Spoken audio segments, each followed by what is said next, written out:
CCATM, décision. Donc ici, on vous propose juste de renouveler la CCATM. On n'est pas là pour discuter de qui va être membre de la CCATM, ni comment, ni quoi, ça viendra plus tard. Ici, c'est juste une décision de la renouveler, donc de la poursuivre. Voilà. Je ne sais pas si vous avez des questions particulières, Jacques. Non. Didier. Oui, est-ce que le renouvellement est prévu le même nombre de membres? Oui, mais je viens de dire. Oui, mais. Mais non, mais. Est-ce qu'il est. Mais oui, c'est un renouvellement. On va respecter la loi. La loi a changé, le code d'été a changé, c'est 8 membres pour les communes de moins de 10 000 habitants. Voilà. Ouais. Merci. Ben oui, mais c'est juste le renouvellement. Le nombre de membres, d'où ils viennent, etc. On appelle à. C'est pour plus tard. Ici, on vous demande si vous êtes d'accord de renouveler la CCATM. Et aussi de charger le collège communal de procéder à l'appel public au candidat. Oui, voilà. Ça, c'est là. Juste une toute petite remarque, nous, de notre côté, on est tout à fait pour, mais on aimerait que, quand elle sera en place, peut-être que les propositions qui viennent de la CCATM puissent être prises en compte par le collège, mais je ne dis pas que ce n'est pas le cas, mais parfois la communication n'a pas toujours été positive. C'est peut-être mieux de dire quand même qu'on tient compte des avis émis à la CCATM plutôt que de dire que peut-être on se passera devant la vie. C'est des choses qui ont été dites et qui nous ont été rapportées. Voilà, c'est dans une optique positive que je le dis, que ce soit un outil qui ait une utilité. Oui, mais enfin, ça reste quand même une commission consultative. Oui, on est d'accord. Ouais. La commission consultative peut avoir des. Tout à fait, on n'est pas tout à fait d'accord. Ok, est-ce qu'on peut passer au vote? Oui. Oui. Oui. Oui. Oui. Oui. Oui. Oui. Oui. Oui. Oui. Oui. Oui. Oui. Oui. Oui. Oui. Et oui, merci.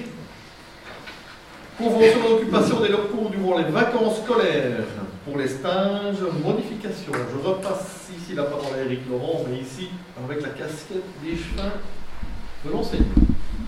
Vous savez que pendant les vacances scolaires, il y a toute une série d'organismes qui occupent les locaux pour proposer des stages. Il y avait déjà une convention d'occupation de ces locaux pendant les vacances scolaires, mais dans la convention précédente, les locataires, entre guillemets, devaient renettoyer les locaux une fois que le stage est terminé et ils devaient être dans un état impeccable. Ayant eu toute une série de problèmes par le passé, des locaux qui n'étaient pas nettoyés convenablement et qui provoquaient des problèmes au niveau de l'enseignement lors des rentrées, on propose que ce soit la commune qui prenne en charge le nettoyage et qu'il y ait un montant forfaitaire qui soit demandé lors de l'allocation des locaux. Alors l'allocation, ça reste la même chose, c'est 10 € par jour d'occupation. Et ce qu'on demande, c'est 20 € de montant forfaitaire pour la location d'un local. Et s'il y a plusieurs locaux qui sont loués, le montant forfaitaire serait de 45 €. Sinon, le reste, dans la convention, ça reste exactement la même chose. Y a-t-il des questions? Didier. Non. On peut passer au vote, s'il vous plaît? Oui. Oui. Oui. Oui. Oui. Oui. Oui. Oui. Oui. Oui. Oui. Oui. Oui. Oui. Oui. Et oui, merci. Le point suivant, c'est encore une convention d'occupation des locaux, mais ici en période scolaire, pour les activités régulières hebdomadaires. Éric, je te repasse la parole. Oui, c'est surtout pendant les week-ends ou en soirée, lorsque des clubs ou des associations viennent aussi louer des salles pour les occuper. Même chose, le règlement reste le même partout, sauf pour un point, c'est que la location est payante, c'est 5 € par heure, et dans l'ancien règlement, c'était pour 3 heures maximum. Après, c'était gratuit, pour ne pas que ce soit trop élevé. Maintenant, on s'est rendu compte qu'il y en a qui réservaient 5 heures pour être sûr que ne soit pas mis dehors par un autre club qui voudrait occuper après, puisque c'était gratuit. Et donc, ça posait problème. Et donc, ici, c'est pour chaque heure 5 €. Et si c'est 5 heures, c'est 5 fois 5 euros. Question, Didier? Non. Jacques, non, on peut passer au vote? Oui. Oui. Oui. Oui. Oui. Oui. Oui. Oui. Oui. Oui. Oui. Oui. Oui. Oui. Et oui, merci. Le point suivant, c'est Règlement général de protection des données. On veut juste vous demander si vous êtes d'accord qu'on indique au niveau du site internet de la commune vos coordonnées téléphoniques ainsi que vos adresses e-mail pour permettre aux citoyens de communiquer avec vous, avec tous les élus. Y a-t-il des remarques particulières à ce sujet? Non. On peut passer au vote? Oui. Oui. Oui. Oui. Oui. Oui. Oui. Oui. Oui. Oui. Oui. Oui. Oui. Oui. Oui. Oui. Et oui, merci. Le point suivant, c'est une convention relative à la collaboration entre la province de Liège et les communes de Jalais et Spa dans le cadre du projet d'aménagement du Pré-Ravel ligne 44A entre Conquet-Feuille et la rue de la Sauvière. Adoption. En fait, c'est la province qui voudrait qu'on signe une convention, parce que vous savez que la province a réalisé les plans et les cahiers des charges de l'aménagement du Ravel. Et en fait, ils font une estimation du coût de leur travail, qui est gratuit, mais de cette manière-là, on suit un peu le travail qui a été effectué par la province de Liège dans le cadre de l'aménagement du Ravel. Mais nous avons une convention, c'est gratuit, mais ici, ils estiment le coût de leur travail au sein de ce projet. Et on doit passer une convention avec eux à ce sujet. Je ne sais pas s'il y a des remarques particulières. Didier? Oui, disons que on comprend bien qu'ils veulent estimer le coût du travail, mais finalement, dans un premier temps, ce pré-Ravel va être aménagé en pierrerie, et puis alors il y aura une seconde convention qui va arriver, ou bien Non. non. Ici, c'est vrai qu'ils parlent toujours de pré-Ravel, mais Oui, c'est ça. le Ravel va être... Enfin, la ligne 44 va être aménagée en Ravel. En tout cas, au départ du chemin en route à Spa, jusque Nizé, tous les travaux vont être réalisés au niveau de la commune de Spa. La totalité des travaux seront faits. Donc, ce sera asphalté, donc ce sera vraiment un Ravel. Tous les travaux seront faits. Quand ce sera terminé, c'est vraiment asphalté. Oui, ce sera fini. Donc là, eux vont toucher à peu près 40% du subside parce que tous les travaux sont faits. Et la commune de Jalais, on a les 60% pour la problématique, c'est qu'on a beaucoup de kilomètres sur la commune de Jalais. Et qu'à partir de la limite communale, il y a l'aménagement de la passerelle à Nizé, et puis on va jusqu'à la gare de Saint, je dis bien. Et là, après, normalement, il y a un delta de pratiquement 200 000 € qui est par rapport à la remise des prix des travaux. Donc on a un delta de 200 000 €. Et normalement, là, on va relancer un cahier des charges pour pouvoir faire un aménagement Ravel avec cet argent. Mais pour le moment, on attend le maîtris et le cahier des charges de la province, qui n'est pas encore reçu, pour pouvoir relancer un nouveau marché pour l'asphaltage du pré-Ravel en Ravel sur la commune de Jalais à partir de ce delta. Mais ce delta, il est connu par rapport à la remise des prix, mais on ne sait pas exactement si ça va être ce delta-là à la fin des travaux. Donc on doit être un petit peu prudent, et là on a pris une marge de sécurité de 50 000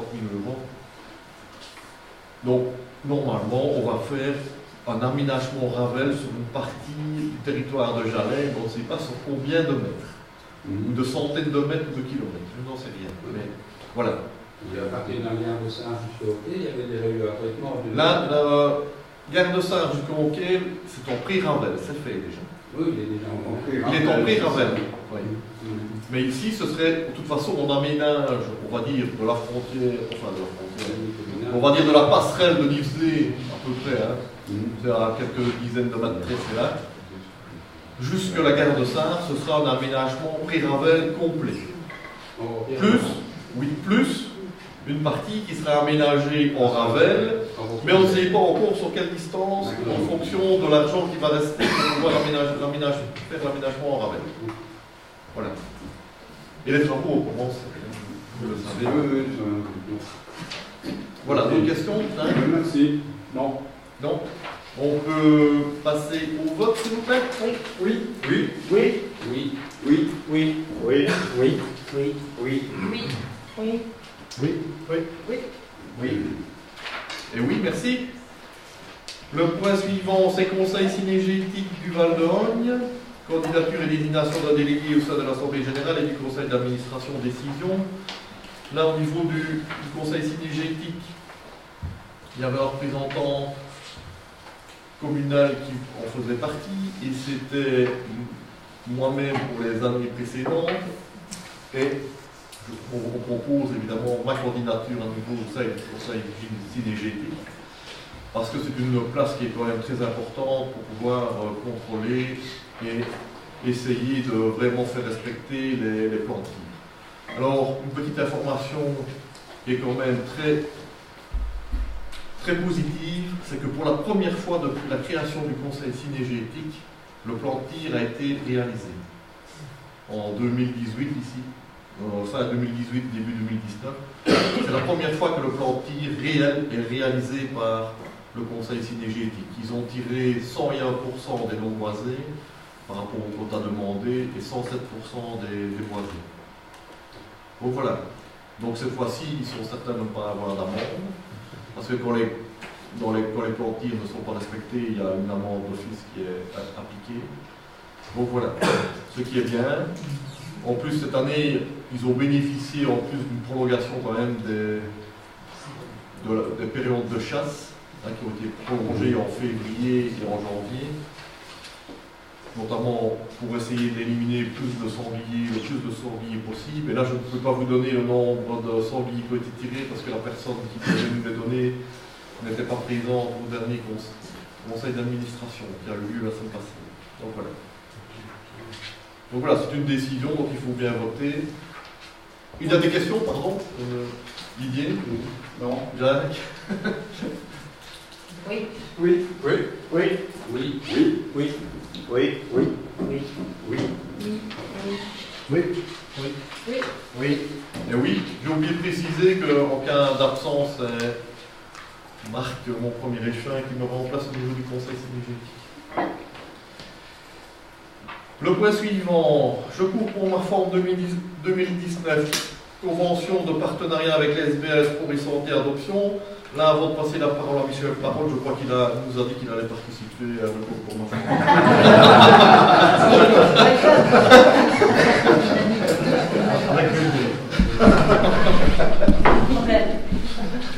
Nous avons essayé celui de reconduire le programme pour 2019, puisque l'on le fait chaque année. Donc, je propose de reconduire ce programme, puisque jusqu'à présent, sur les 3 années, on est à pratiquement 600 participants. Cette année, on a eu 190 inscrits. Voilà. Y a-t-il des questions, Sylvain? Non, pas de monsieur. Didier? Non. Il faut trouver un bon coach pour Michel.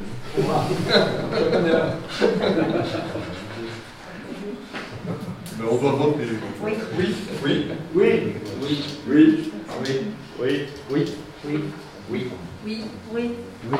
Oui. Oui. Et oui, merci. Maintenant, on va arriver dans les désignations des personnes pour les différentes ASBL de la région. Et avant de commencer, les ASBL, on a l'opération de développement rural. Donc c'est la création de la commission locale de développement rural. Et on doit désigner les membres. L'autre conseil communal, je pense qu'on avait les 52 candidatures des personnes qui avaient remis leur désir de participer à la CRDF. Et ici, on doit désigner ce qui reste, c'est-à-dire les 8 membres du conseil communal qui vont combler la CRDF pour avoir un nombre maximum de 60 membres. On ne peut pas dépasser 60 membres, donc on a accepté 52 candidatures de citoyens. Il reste 8 personnes à désigner au sein du conseil communal. Michel, je te passe le...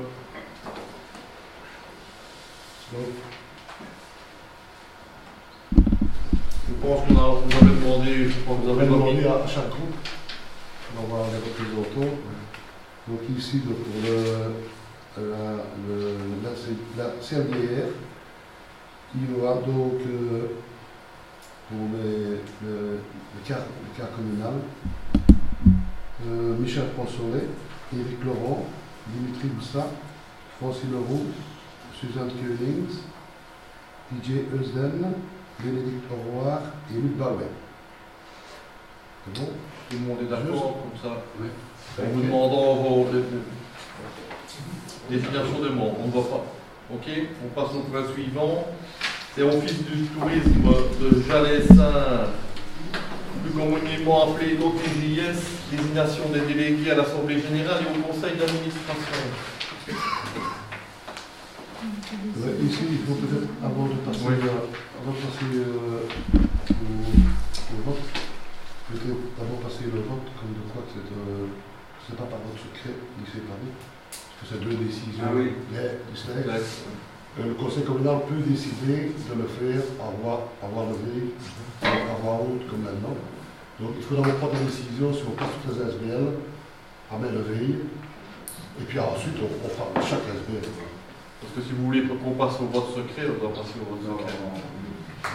Ça risque d'être lourd. On est d'accord? Oui, on est d'accord. Ok. Alors, pour l'Office de tourisme, S'il vous plaît. pour l'Office de tourisme, il y aura désigné donc Evra Georgette, Koenig Suzanne, Van de Berg Victoria, Duchesne Nicole, Willems Francis, Dupont Michel et Schwarzenberg Vincent.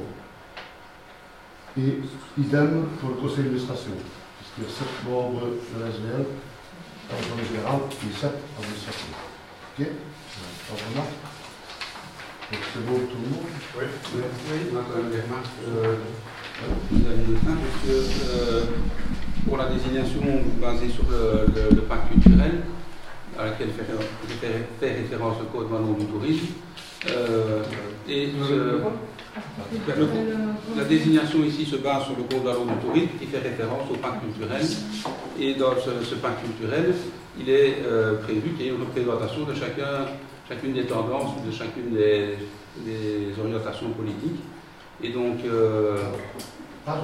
sur le site internet de... Oui, le TJS, mais c'est désigné sur base du pacte culturel. C'est un organisme culturel.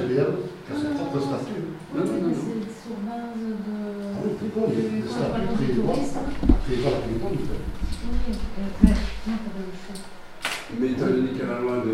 Non, c'est basé sur le pacte culturel, et le pacte culturel propose différents types de nominations, et soit c'est la clé proportionnelle, soit c'est la clé zone, soit c'est le système LISO, et sur le site internet du pacte culturel, il est repris expressément que la clé zone ne permet pas toujours une présentation de petits groupes, et que dans ce cas-là, il faut utiliser la clé LISO.